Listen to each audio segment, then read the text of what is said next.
Bonjour tout le monde, c'est Karine. Bienvenue dans cette vidéo aujourd'hui où je vais continuer donc ma présentation sur les jeux concernant Halloween, vraiment au sens large du terme. Et comme je vous disais donc hier, j'ai divisé le thème en trois parties. Donc hier j'ai fait les jeux vraiment typiques Halloween avec voilà les citrouilles, l'imagerie d'Halloween. Et là aujourd'hui je vais vous montrer des jeux un petit peu plus sombres au niveau de l'imagerie. Hein. Voilà, c'est du vampire, horreur, gothique, voilà. Donc je vous avertis, pour les gens qui aiment pas trop ça, eh bien ça va peut-être pas vous convenir, mais il en faut pour tous les goûts. Alors je commence tout de suite parce que j'en ai quand même un petit peu. Alors attendez, je vais déjà allumer parce que je crois que ouais, je veux pas trop de lumière quand même pour pas trop dénaturer les couleurs. Voilà, j'espère que vous voyez bien. Alors le premier jeu, c'est un oracle que j'ai depuis un petit moment. Victoria Frances Oracle Cards, qui est sorti aux éditions Los Scarabeo multilangue. Donc c'est une artiste espagnole que j'adore depuis très longtemps. Voilà, moi je la connaissais avant d'aimer les cartes, et parce que j'ai des bouquins quand même sur elle. Alors c'est très alors c'est des vampires très romantiques, vous voyez, ça se passe beaucoup, il y a, comment dire, elle a des couleurs vraiment très sobres, hein. Par contre il n'y a pas du tout de couleurs vives dans ces illustrations. Et c'est des vampires avec des cimetières, des choses comme ça. Alors les cartes, je ne vais pas tout vous montrer à chaque fois. Le dos est comme ceci. C'est des cartes oracle classiques qui sont glossy, mais bizarrement qui glissent pas trop. Ce qui est bizarre d'ailleurs, je trouve qu'elles accrochent. Mais bon, on dirait qu'il y a une espèce de pellicule dessus. Mais bref, peu importe. Donc voilà. Donc c'est surtout pour vous montrer l'imagerie. Hop.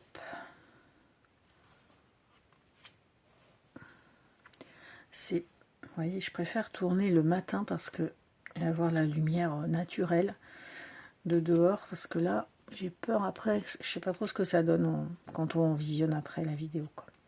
Donc voilà, des statues de cimetière, c'est vraiment une ambiance gothique, hein, comme on l'entend au vrai sens du terme, avec des grandes robes.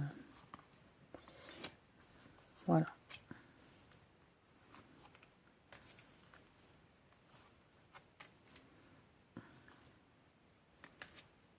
Voilà pour le Victoria Frances. Celui-ci je vous l'avais déjà montré, ça fait très longtemps que je l'ai.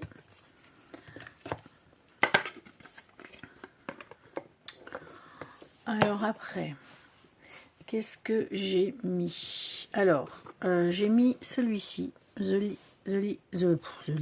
Light in the Mist, qui est un jeu, voilà, qui arrive avec une petite planchette d'autocollant, un petit livret. Alors c'est un jeu, donc en fait moi je m'en sers pas comme jeu, hein. Lui je l'ai, mine de rien, ça fait pas tellement longtemps que je l'ai, je crois que je m'en suis jamais servi. Je l'ai eu d'occasion. Donc voilà. Donc là, on a des jeux. Et après, sinon, on a de très belles illustrations.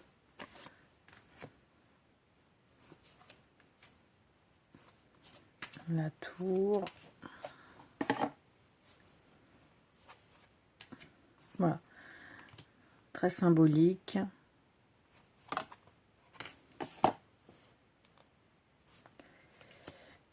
Avec des paysages, des pierres. Oh, il y a quand même de la couleur. Voilà, mais je dois avouer que je sais pas trop comment il fonctionne, mais bon, moi je vais m'en servir de tarot, hein, parce que, vous voyez, je pense que si on met à la suite, là, ouais. Puis il y a deux petites pochettes comme ça, donc je pense qu'on doit peut-être distribuer les cartes à 2 ou 3 joueurs. Et moi je l'ai pris pour l'imagerie. Je l'avais vu dans une vidéo, parce que celui-ci on le voit quand même pas partout. Je crois que c'était sur la chaîne de Laurence. J'aime bien quand elle présente des jeux qu'on voit pas partout. Voilà. Alors après, on est plus dans l'horreur là. Donc le Terror Tarot. C'est un jeu qui arrive dans une belle boîte. Voilà, une belle boîte, là c'est du velours.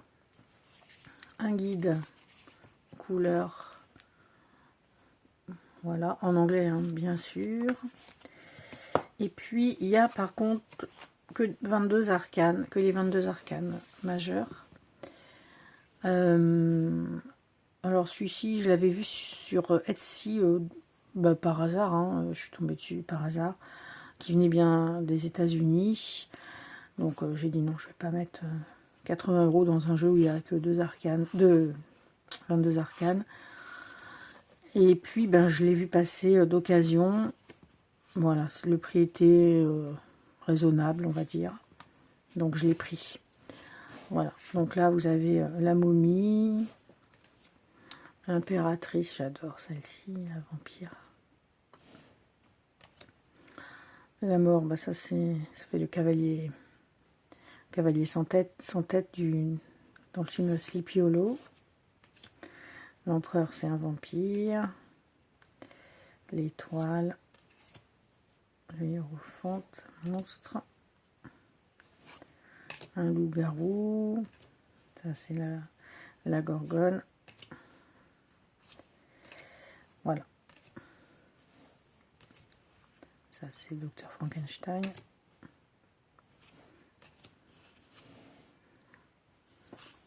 Donc voilà.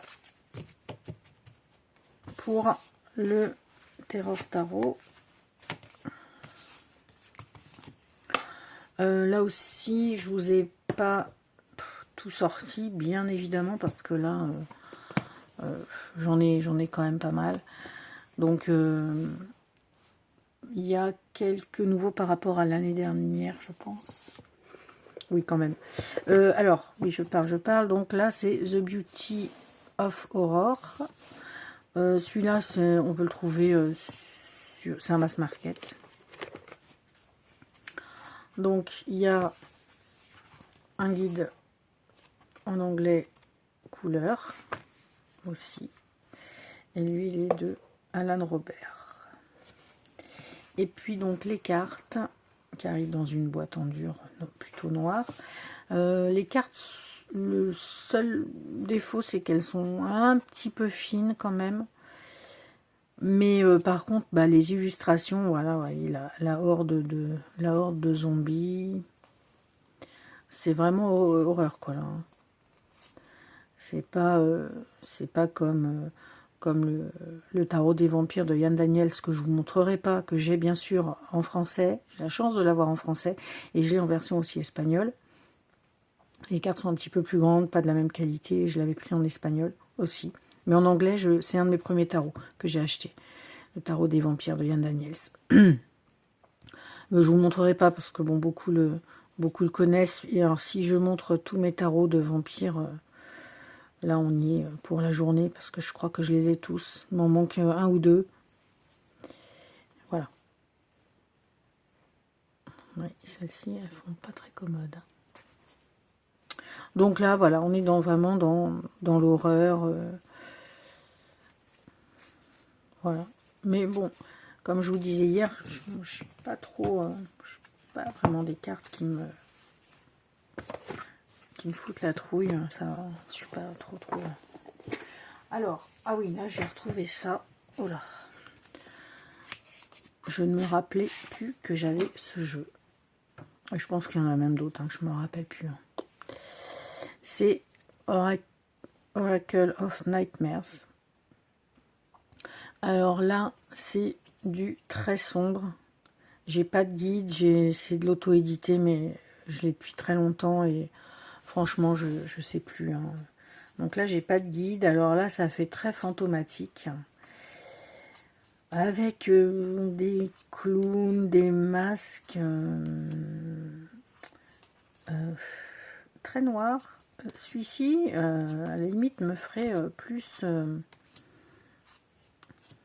peu plus flipper que purement terror ou horreur. Celui-ci, je trouve qu'il est un peu plus... fait un peu plus peur. Il est très sombre, hein, très très sombre, même au niveau des illustrations. On y voit, mais même moi je trouve que c'est un peu sombre. J'aime bien quand même y voir. Mais bon, après c'est fait exprès. Il y a des drapés là qui sont noirs. Là, les mains qui passent. Celle-ci, ouais. Donc, des squelettes. Voilà, ça fait très possession, je trouve. Qui, pour moi, est plus...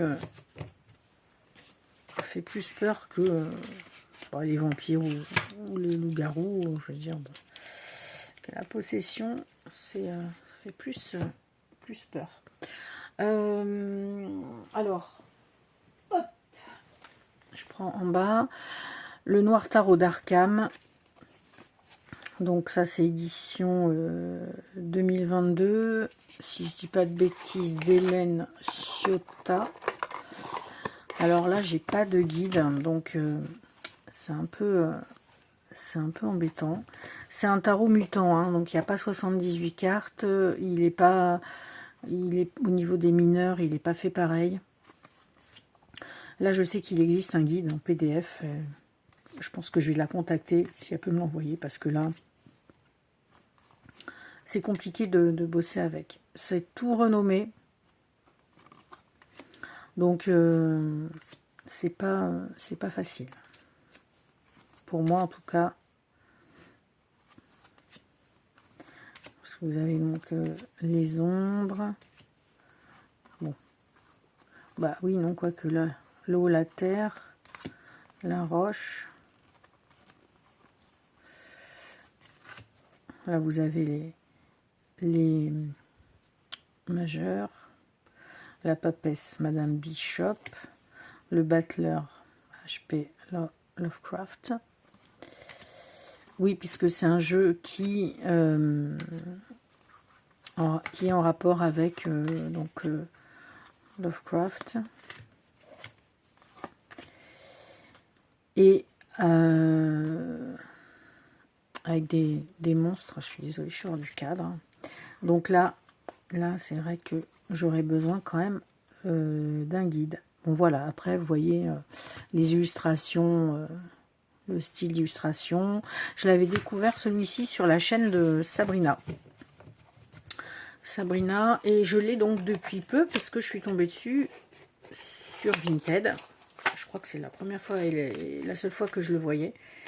Et bon, je l'ai pris. Mais maintenant, j'aimerais bien le guide parce que là, j'arrive pas sinon à m'en servir. Alors, un autre un peu plus léger, on va dire. Le Gothic Oracle de Anne Stock. Donc, qui est une autre illustratrice du milieu gothique, entre guillemets. Voilà, donc là, c'est chez US Games. Donc, ça arrive dans une belle boîte en dur. Un guide avec les tranches rouges. Je ne sais pas si vous voyez bien le rouge. Là, voilà. Brillant. Voilà, donc un guide qui est en anglais, bien sûr, et en couleur. Celui-ci, j'ai hésité parce que, en fait, Anne Stock, c'est pareil. Ça fait très longtemps que je connais cette illustratrice, bien avant les jeux. Et donc, cette illustratrice, je veux dire, Ouais, ça fait 20 ans quoi, que je la connais. Je me suis dit, bon, après, est-ce que j'ai pas passé l'âge un petit peu Oui, des fois, hein, j'avoue que passer l'âge des illustrations comme ça et tout. Bon, c'est des questions que je me pose des fois. Et puis en fait, bah, je l'ai pris quand même, sachant qu'il y a beaucoup d'illustrations que je connaissais. Mais bon, après je me suis dit, c'est pas mal un jeu de cartes où ça rassemble tout. Puis ces US Games, franchement, enfin les cartes, elles sont de très bonne qualité. Voilà. Donc je l'ai pris quand même. Je dis, je sais pas s'il va être traduit. Et puis bon, il n'y a pas grand-chose non plus à traduire. Donc voilà. Style Heroic Fantasy. Beaucoup Unstock, c'est beaucoup avec les dragons et puis des animaux fantastiques, les dragons, les licornes. Mais c'est pas du tout le même style que Victoria Frances, puisque elle, c'est beaucoup plus coloré, en fait. Voilà. Ça fait plus Heroic Fantasy, Fantasy, que Victoria Frances qui fait vraiment gothique, parce que c'est tout dans les cimetières, et voilà. Donc c'est deux styles que j'aime beaucoup, mais c'est deux styles quand même différents. Voilà, il y a pas, voilà, les dragons, les sirènes. Ah, celle-ci, ma fille, là, en sac, sur un tote bag. Voilà. Je vais passer un petit peu plus vite. Celle-ci, je l'adore. Ça fait des années que je la connais, celle-ci. J'ai un livre sur son art aussi, qui est vraiment très sympa. J'ai pas mal de livres de artbook, comme on dit.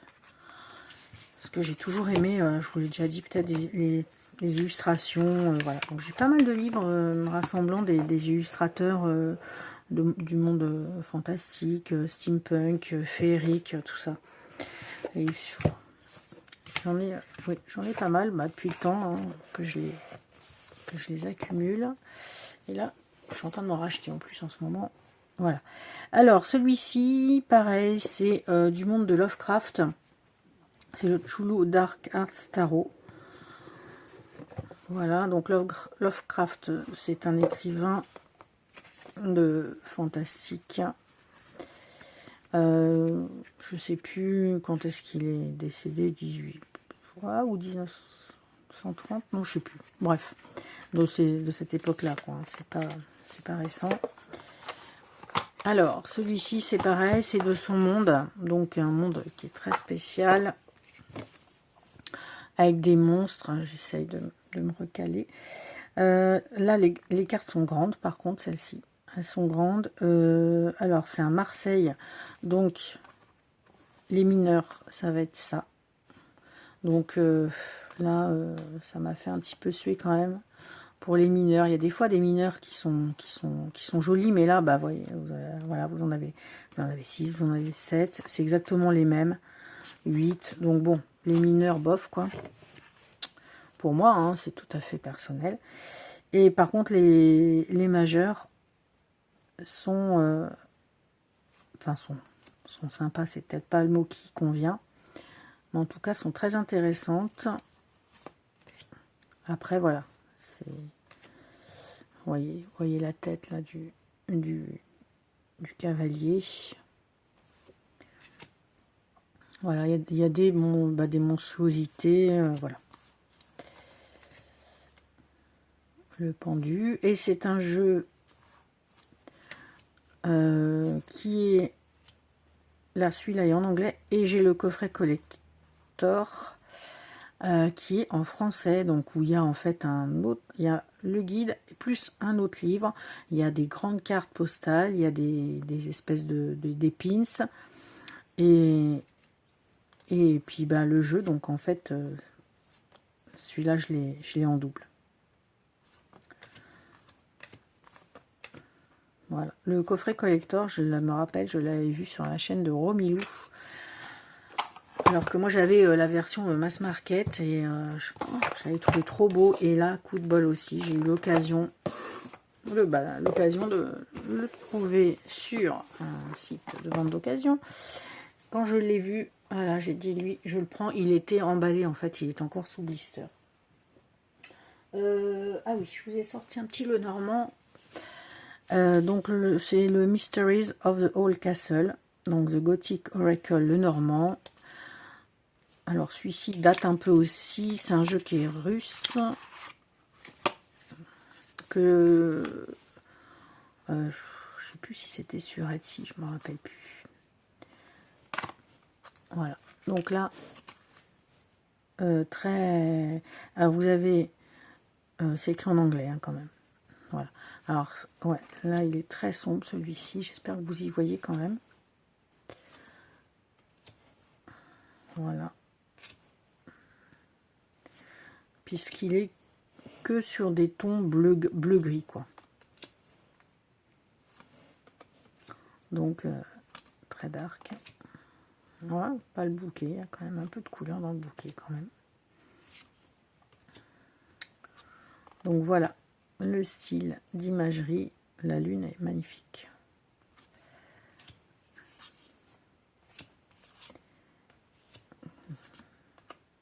Le livre. L'anneau. Les rats.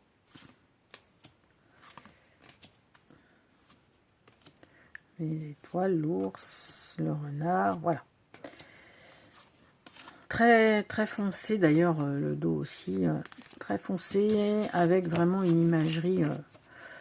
Enfin, le titre va très bien, quoi. Hein, mystère du vieux château. Voilà. Alors après, qu'est-ce que j'ai? Ah oui. Alors, j'ai celui-ci. Alors ça, c'est un oracle que j'ai depuis peu, que j'ai commandé sur Salon des Arcanes, qui là, je connaissais pas. Et bon, j'ai un petit peu hésité. Il faut se maîtriser quand même des fois. Et puis, ben, j'ai fini par le prendre. Donc, forme de la boîte en cercueil. Dans les tons roses, je ne m'en suis pas beaucoup servi. Donc, la boîte est comme ceci. Il y a un petit guide comme ça. Voilà. Et puis, par contre, les cartes n'ont pas la forme, sont rectangulaires, n'ont pas la forme, une forme de tombe. Donc, le dos, c'est une tête de mort dorée sur un fond un peu rouge. Les bordures sont dorées.